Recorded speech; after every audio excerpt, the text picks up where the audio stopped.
Yo, yo, yo. What's happening, everybody?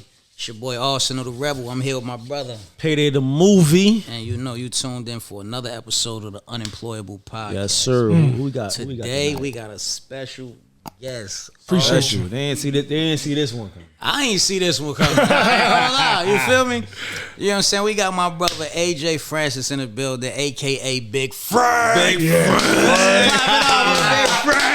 Yes, sir. Yes, sir. Yo, we man. appreciate it, man. Frank, man. So what's up, man? We happy to have you here on the Unemployable podcast, man. Yeah, we man, I'm already glad to be here. You know, for the people who don't know who you are, man, just let them know, you know, who you are, where you from, you know what I'm saying, and what you do. Give them the quick Yo, Wikipedia I'm real from, quick. you know what I'm saying, Pioneer City, Maryland. My real name is AJ, you know, rap name Frank.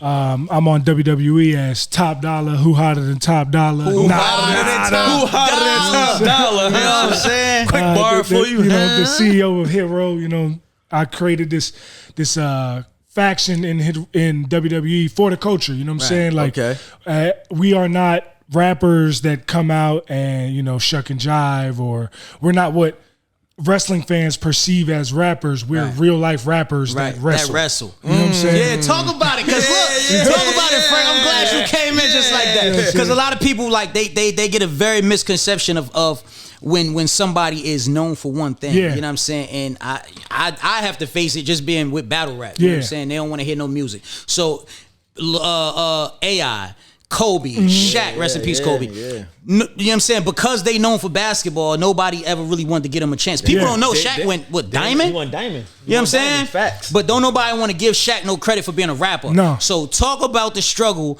of being an actual WWE superstar. Superstar. WWE superstar. Facts. You know what I'm saying? And actually being a real rapper before that. It's crazy because a lot of people that don't know any better, and they don't know about me before I got to WWE. They don't know that I was a rapper before I got to WWE. They don't know that I played in the NFL before I got to WWE. They just assume that I got to WWE and the company was like, all right, you're a rapper now. You know what I'm saying? And they think that it's a shtick. They think that it's a gimmick. They think that it's fake. But in actuality, as you know, we've worked together. Like, I've been making music longer than I played football. Right. I played football long enough to go to the NFL, you know what I'm saying? And then I started wrestling. Right. So like a lot of times people don't perceive the true nature of Hit Row because they just can't get it. Like what they know from hip hop, a lot of people from WWE is R-Truth, John Cena, and there's nothing wrong with that. Both of them can spit, but it's like both of them were playing a character in wrestling. Right. Like R-Truth was a rapper before he started wrestling, but John Cena literally started rapping. He was rapping before wrestling, but his character became the rapper, you know, once he got in wrestling. And that's what made him take off because he was able to spit. He actually can spit. It's not like he going out there intentionally to get booed with bad raps like other people have done in wrestling. Like he literally can spit, but like that is the bubble for a lot of wrestling fans in hip hop. They don't know about. Even like for a perfect example, I'd actually take stuff from you and battle rap and stuff. When I mean like when we do anything, if anybody watches Hit Row, I tell them intentionally. When we do anything musically, I tell them to shoot us from underneath like a battle rap, because of the aesthetic that shows. But like to the unknowing eye of a non-hip hop, non-battle rap wrestling fan, they just think that's the camera angle for no reason whatsoever. But there's an intention behind it that feeds from the culture. Right. You know what I'm saying? No, that's deep. I ain't know that.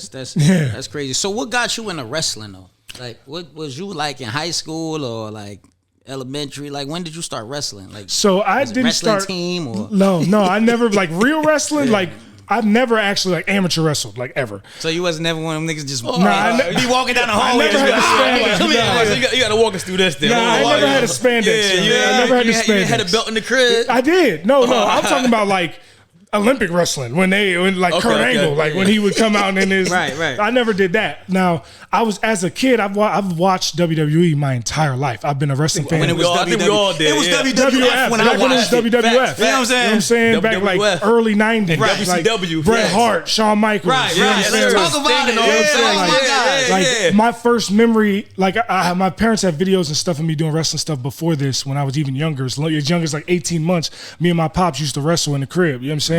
But like my first memory of wrestling is Shawn Michaels versus Bret Hart in the Iron Man match. And like, I loved. You gave him that sweet chin music. Yeah, exactly. Gave it to him. And like, it was overtime. And I was pissed because Gorilla Monsoon came out and said it's going to be overtime. And I'm like, nah, Bret won already. This is over. Ain't no overtime in wrestling, whatever. Yeah. And then Shawn wins. And like, I was like, man, like I was mad because Bret Hart was my guy. So like, going way back to then. And then like, when I got into the NFL, like I said, a lot of people watch wrestling as a kid, but then when they get to like high school, they fall out. Right. You know what I'm saying?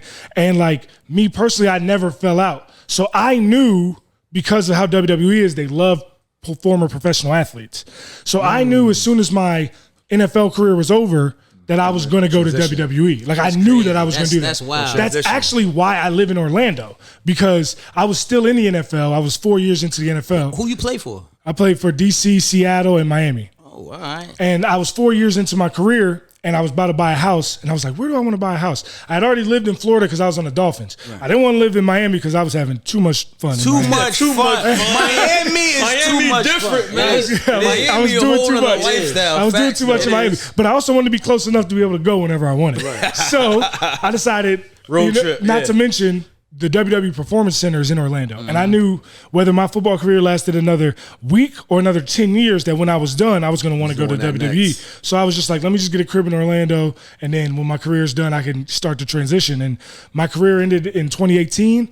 I spent all 2019 training and doing independent wrestling shows, wrestling for $25 at random events. Really? Yeah, just to get the reps. Because I came from the NFL where like, you know the saying, if you do something 10,000 times, that's how you become a master, 10,000 right? So like, I came from the NFL where I did all my reps, all my drills, everything so much that like, that's how I got good enough to play in the NFL. And I knew that I had to do the same thing for wrestling. So I spent 6 months training, and then I got a WWE tryout, killed the tryout, and then January 2020, I signed with WWE. Tryout. How does that work? Walk us through the tryout. So the tryout, now it's different. COVID changed the tryout forever, but pre-COVID, it was like 3 days. First day is just all them trying to see if you tough enough to do this. Like doing drills and stuff that you never actually do in wrestling, just to see if you'll quit. Conditioning drills, toughness drills, bumping, rolls, stuff like that, just to see if you'll quit. And what happened, like, there was another NFL dude, there was a couple NFL dudes in my tryout, but one of them came day 2 and told him straight up, like, yo, I don't want to do this. And just left. Who said that? Nah, we're not going to do that. That guy's we're not going to do that. Who was in this? Mr. Softy? Who's Mr. Softy? I'll say he was an O-lineman and he had dreads. That was, you know how what team? What team with dreads? What team? Nah, I ain't going to do it like that. You don't want to narrow it down that much. I ain't going to do it like that. But yeah, he came second day and was like, nah, I'm cool. And bounced. I want to ask you something before we even keep going. Which profession is harder on your body? Was it the NFL or was it the WWE? For me, everybody know that. For me, for me personally, and it's because my experience in wrestling is completely different than most people in wrestling. I'm really big. So in wrestling, I don't got to do a lot. I don't got to bump 20 times in a match. But you do be doing a lot. No, I do. You be jumping off the rope. I do. What are you talking about? I do, but I don't have to. That's the thing is like, in some guys, like guys that are like 5'8", 185 pounds, they got to get slammed all the time. They got to jump, do everything. Yeah. I don't got to do that. So like for me, wrestling is way easier, and it's not even close, strictly because when you play line in the NFL, it's literal warfare. And if you die, you die. It's just the way that it works. How do that be? Nobody know your name until how you is do your job bad. I always wanted to ask a professional lineman, how is it in that motherfucking pile? Like when it's violence, yo. Like don't they be in there fucking it's you violence. up, right? It's violence. There's a video clip. I'm like, this is a fact. They be pinching you and biting on. I mean, not biting because it's a helmet, but they be trying to really fuck you up in there, right? And grabbing your nuts and all. Literally, when I was on the Dolphins, we played the Steelers in the snow, and one of the O linemen literally took his hand and shoved it as far as he could in one of my teammates' ass. And the he got caught on camera and got fined for it, which was ridiculous. How much they fined him? $10,000. But here's the problem. That sounds like a lot more. Nah. But you should have fined him more for putting his hand in the man's booty like that. You get $20,000 for wearing the wrong socks. Yeah, so you know what I'm saying? So $10,000 really ain't shit. Wearing the wrong socks. You got the wrong socks on. Like let's say your team uniform has blue socks, but you're the Cowboys, so instead of wearing blue socks, you got white socks on, they will fine your ass because you don't get The team or the league? the league. 20,000. Wow. But they only filing you 10,000 for putting your hand in the man booty. Okay. Yeah. All right. The fines is different, man. Yeah, they bugging. They bugging. They need to level that out. So let me ask you something, because I ain't gonna hold you, bro. I was, like you said, I was a big wrestling fan until high school. Exactly. Probably around that time I really realized it wasn't what I thought it was. So in that case, are like the champions scripted, or is it kind of like we get you up to this point and then we see? It's all about marketability, man. Like if you can be seen as, look at perfect example, The Rock. The Rock is my favorite wrestler of all time. The Rock is my favorite human of all time. Yeah, you know what I'm saying? He's done we just said that outside before your show. We literally said he is the most complete human being. Yeah, like, all I'm waiting for The Rock to do is run for president. Literally. That's it. He probably will win, though. He will win. He will win for presidency. If Dwayne Johnson run, I'm voting for you. Wrestling, you heard it first here. I'm voting for you, Rock. He's the perfect example, because if you ask the wrestling fans who only want to see people, do holds on the ground and transition like it's real MMA fighting, you know what I'm saying?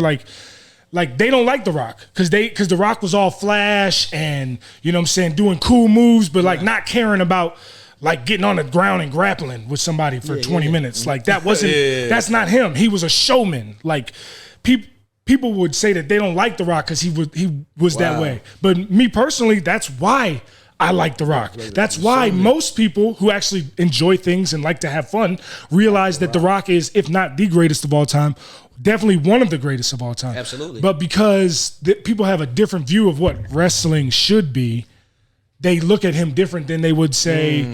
A perfect example would be like Bret Hart. Bret Hart, incredible on the mat, in the ring specialist, one of the best ever. But like, with promos, The Rock and Bret Hart aren't even on the same level. You know what I'm saying? But to someone, Bret Hart is way better than The Rock because just strictly what he can do in the ring. The technique. Exactly.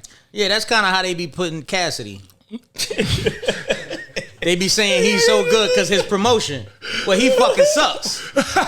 You get what I'm saying? So it's like, that's what they do now. We get it. That's really how it goes. Oh my God. So at this point, it's basically his promotion. It's whoever can sell the fight. Yeah. Absolutely. Shout out to Cass. You get what I'm saying? He was. But here's a perfect example. Look at our crew. Look at my crew. Hit row.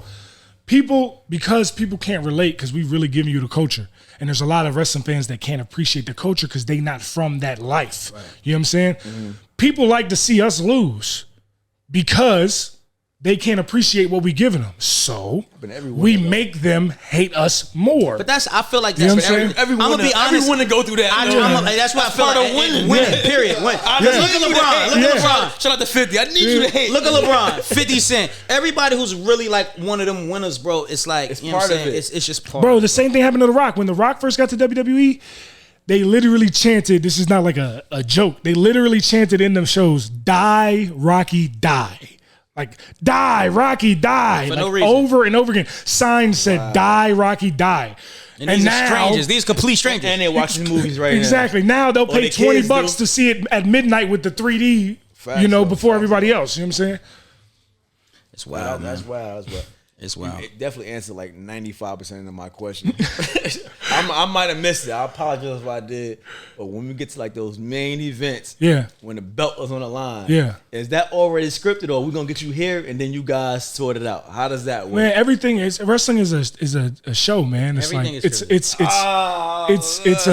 a soap opera. So in that notice that she was 12? In that case, though. How do you become that guy where... Like I said, marketability. That's how you become the guy.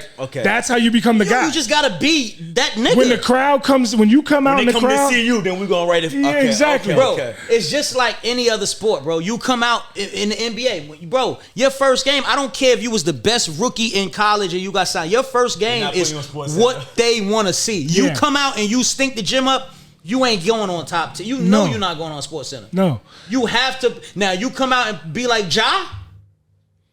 You going on Sports And Center. Ja's another perfect example because now the tide turned on Ja. How the fuck he got his? He only the tide turned on Ja. Now people don't like Ja. People don't like the Grizzlies. Right. Like that. The tide turned. They became the villain. Yeah, Exactly. People are coming to see them lose, but that's wrestling.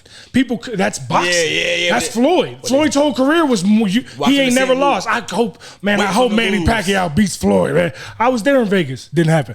Oh man, I hope Conor McGregor beats Floyd. Didn't happen. It's not happening. You know what I'm saying? Now you're gonna keep paying. It ain't happening. It's not happening. Respectfully, man. Like right now, the top of the game is Roman Reigns. There's nobody on his level. Roman Reigns right now is at a level above everyone else. Roman Reigns. I'm not into wrestling as I used to be, y'all. I hate to say, but I've never heard of Roman Reigns. But y'all look for Roman Reigns. The man. Where's Roman Reigns from? He's from Pensacola, Florida. He actually played football. Really, from Florida. He rapped too. No, he don't rap. He didn't rap, but he played football at Georgia Tech. And then he's part of the bloodline, which is the long line of members of the family with Rikishi and The Rock and the Usos, these Samoans that have been and the Wild Samoans who have been in the wrestling business forever. Yeah, so he's a Samoan. Yes. So is he big? Is he like a Rikishi? He cut up. No, he cut up.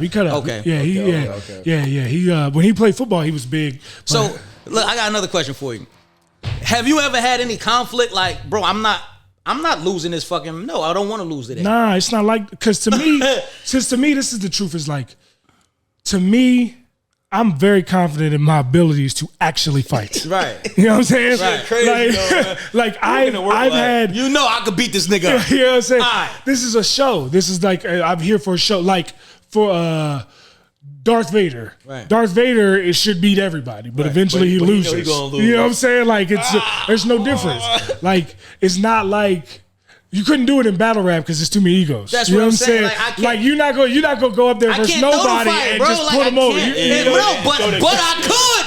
But let's put it out there now. If my check look like your check, then maybe I could go throw a few fights now and go choke by accident. I forgot my bars. If my deposit looked, if I was driving what you was pulled up in, maybe I could. Like a perfect example is this: is like we had a match with Legado del Fantasma, which are luchadors from Mexico, and they're real cool people. Like we hang out outside of wrestling; they cool people. And like when we were in NXT, which is like the third brand, but it's like developmental for WWE. Like we had a feud with them, and it was a huge feud. And like if we had a match with them, then the match would be 20 minutes long, and it'd be go back and forth, and we do all this crazy stuff. Well, when they debuted on SmackDown, the job that we had to do was to make people cheer or boo, whichever they wanted. Noise is noise for Legado. So when they debuted, they beat us in like 3 minutes. But when they said, yo, y'all gonna lose the Legado tonight, it's gonna be 3 minutes. We was like, all right, cool. You know what I'm saying? Like that's the job. So that's what I'm saying. So look, so that's what I'm saying. So that's I'm glad you said that. So y'all get a time limit. So y'all are the moves scripted or is it just y'all get 3 minutes of freestyle? Y'all got to do what y'all do. It depends. Depends on who you working with.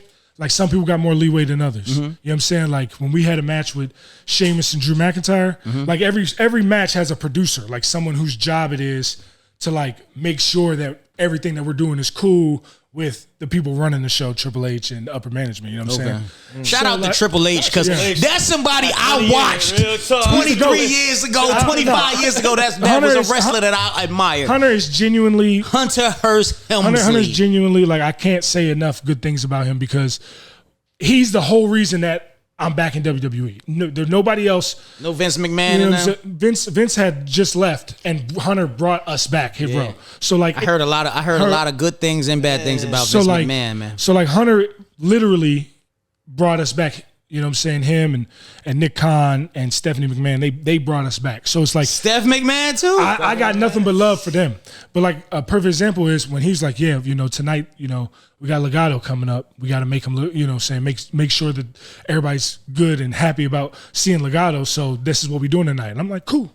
That's the job. Yeah. A lot of people, the problem is the job. A lot of people and wrestlers get their head into this is real. Like what I'm really showing is real. Like I grew up watching The Undertaker, bro. Like I knew he wasn't. I knew he wasn't an undead zombie man, but he was still running through people like he was. Right. You know what I'm saying? That's how it is. That's the gig. And if you can't get behind that, then you really shouldn't be in this business. So if they scripting the wins and losses, all right, I'm about to lose tonight, but eventually I see myself down the line. I want to be that guy that's marketable. It's like I'm gonna lose, but is it like I'm gonna look the best in losing? Absolutely. So I could kind of. That's it right there. Okay. That's it right there. So like we lost to Drew McIntyre and Sheamus a couple weeks ago. Sheamus has this move called the 10 beats of the Bowdrin. I think that's how you pronounce it. Where he literally just hooks your arms on the top ropes and just punches you in the chest. It used to be just 10 times and the crowd chants. But now I told him when we was in, I was like, yo, punch me until they stop chanting. You know what I'm saying? Like, because he really be punching you? Yeah. Oh no, for real. No, Sheamus really hit you. Like, there's some people that make it look good, and there's some people that really hit you. Because I remember the punches back in the day. No. Sheamus, as we say, is protecting the business by punching the hell out of you. And I like that because I can take a punch. Like I said, I played in the NFL. I'm not scared to take punches, right? Okay. So, like, I told him, I was like, yo, keep punching me till you don't want to no more. And he punched me like 25 times. And the crowd was going crazy. And yeah, we lost. And we didn't win the match. But if you go on YouTube or you go on Twitter or you go on Instagram, you see the clip of him punching me, and it's got hundreds of thousands of views, which is increasing my marketability. Like, you got to play the game within the game. And that's how you be a fan favorite.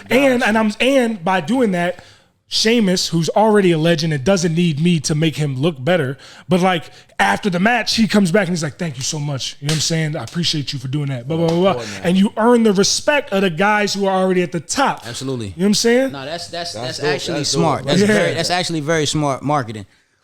Explain Hit Row though. So what is Hit Row? Like, so right before the pandemic started, me, Brianna Brandy, who's B-Fab, and Tahuti Miles, who's Ashanti the Adonis, we all got together. And when I was on the Indies, like I said, I did the Indies for a year, I had a crew called The Row. Because my whole life, ever since I've been shaving my head, people say I look like Suge. Not so much now because I lost so much weight, but when I was 370, everybody, I had a red car too, so everybody everywhere thought I was Suge, right? Okay. They would look at me like, ain't you supposed to be in jail? So the row comes from kind of like that. So The Row started before I got to WWE. When I got to WWE, I ended up linking up with Brianna and Tahuti. And Brianna used to tour with Juicy J. Like, she makes music too. So, like, she ain't no slouch on the mic either. So we came up with this concept called, well, at the time we called it the Hitmakers. But then before we debuted, we changed it to Hit Row. And we're a rap group within WWE. And everything we do, we try to make it hip-hop. It's just us three. Yeah. So, yeah, shout them out one more time so everybody knows. Shout out to Hootie, shout out Ashanti the Adonis and Brianna B-Fab. For sure. Without them, I couldn't do what I do in Hit Row. For sure. Also, you can buy this on WWE Shop. Don't be afraid to. Yeah, promo that merch. Promo that merch. Yeah, always promo the merch. But like, the cool thing for me is that like working there with Hunter is like a lot of people don't get the green light to go out and say what they want. Portray their character how they want. Nobody's ever asked us to change anything that we said as long as it wasn't something profane that we couldn't say on TV. I like how you present yourself. You very hip hop with it. You rap all the fucking time. Yeah. I really want to be a part of something that you got going on. I want to at least come to something. Hey man, come to WrestleMania, come to Wale Mania. All that, I'm there. Nah, don't try to. Nope, not this. I'm not. We talking for me right now. We not talking. You can talk to Payday separately. That's so separately. You can talk to him separately. I'm talking about me right now. You know what I'm saying? Nah, but my last question for you before we get into the actual, the last segment is what, you know what I'm saying? I see you got your Biggie jersey on. I see Biggie on the back, Bad Boy. What has hip hop, what does hip hop mean to you, and what has that done for your career? Like, where do you stand with hip hop? Hip hop is my lifeblood, man. Like, I wouldn't be able, like, I can't shower without listening to hip hop. You know what I'm saying? Like I literally 2-3 weeks ago woke up at 4 a.m. in the middle of the night because in my dreams, I was dreaming about a verse and I got up and I had to write. Like, I do that. That happened to me before. You know what I'm saying? Like, if you don't write it down, you gonna forget it forever. In a dream, you'd be like, damn, what did I say? You know what I'm saying? So like, everything I do is hip hop. I try to represent the culture because we don't, especially in wrestling, there's not a lot of representatives for us. You know what I'm saying? Like, growing up, all my favorite wrestlers except The Rock were white. Right. And there's nothing wrong with that. But like, I want somebody who grew up in Pioneer City, who listens to Benny the Butcher, right. or listens Shout out to Benny, you know what I'm man. saying? Listens to Biggie or listens to Nipsey to be like, yo, I got a representative in WWE too. Got Nip right behind you. Nip, too, I got the Nip tat. You know what I'm saying? Like, yeah, respectfully. You know what I'm saying? Like, Nipsey was the first, when I first started rapping, when I was still in the NFL, like I've been rapping since I was 12, but when I first started being serious, doing music videos, doing tour dates, putting out projects, like really taking music seriously. The first rapper, when I put out what I do what's called Frank Style Friday, which I know you've seen. This past Friday, I dropped Frank Style 155, which is just, it was the 155th video of me rapping on somebody else's beat. He be going crazy. You know what I'm saying? The very first Frank Style I did was on Right Handed God by Nipsey, and Nipsey showed me crazy love. Follow me on Twitter. Like, he was the first industry, like, I guess you can't even really say Nipsey's an industry artist because he was independent right before that. But like, he was the first mainstream artist that really showed me love, not because I played football, but because of my rap. Right. So like, that's dope. When he showed me that love, I was like, yo, I'm really onto something here. Like, he is a legend. Like, I'm really onto something here. And that's why 154 later, you know what I'm saying? Like, I'm still doing them. You know that's dope. That's dope. Sure. I respect that, man. Yeah. That's amazing, man. Look, I'm gonna let Cuz go ahead, man. You know, before we I got a question before we do okay. The last segment. Yeah. I don't know how notable this is. I seen the video with you saying some things about Young Buck. Not Young Buck, no. The Young Bucks. Young Bucks. Cause yeah, I heard the beat. So yeah, no. Young Buck is a legend. So clear that up. What was that about? What was that was just that's just corny wrestling stuff, man. Like, the truth of the matter is, like, I made a joke about wrestlers wearing Vans. That's literally the whole thing that started it, and people took that personally. I don't know why. I'm wearing Vans. I don't know why. People took it personally, and they took a shot at NXT, which at the time I didn't care because I wasn't on NXT anymore. I was on SmackDown. I didn't care that they took a shot at NXT. Then they took a shot at me, and that's not allowed. That's not. You know what I'm saying? Unacceptable. That ain't allowed. That's not allowed. So I put out a track. It went viral, and I haven't heard anything back since.